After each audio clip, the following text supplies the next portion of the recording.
Le phénomène de l'industrialisation, c'est aussi, surtout à ses débuts au 19e siècle, synonyme de travail des enfants. Le travail des enfants au 19e siècle, c'est pas quelque chose d'exceptionnel. Les enfants travaillaient dans les espaces, dans l'exploitation familiale, l'exploitation rurale, sur les fermes. Il y avait déjà travail des enfants, c'était quelque chose de considéré naturel.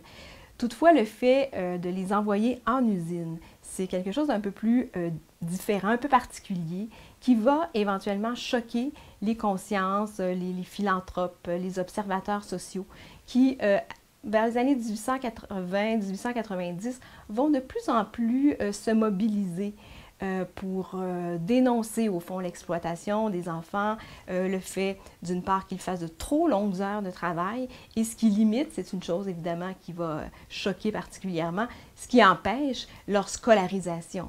Alors on se rend compte qu'il y a des enfants au 19e siècle de 8, 9, 10, beaucoup d'enfants en bas de 12 ans qui vont se retrouver déjà dans les manufactures, dans les usines et ceux-ci, bien souvent, ne savent pas lire ou écrire ou alors en savent très très peu.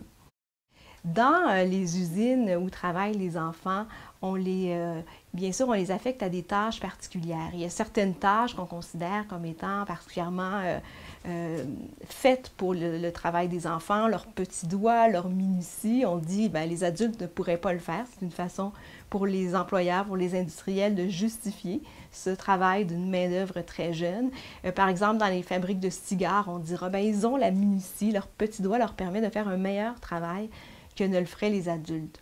Évidemment, tout ça a un impact à la baisse sur les salaires, puisque, bien sûr, c'est très rentable pour les industriels de payer très chichement les enfants, en disant ce ne sont que des enfants, ce ne sont pas des pourvoyeurs ni des chefs de famille. On peut se contenter de leur donner quelques deniers tout simplement.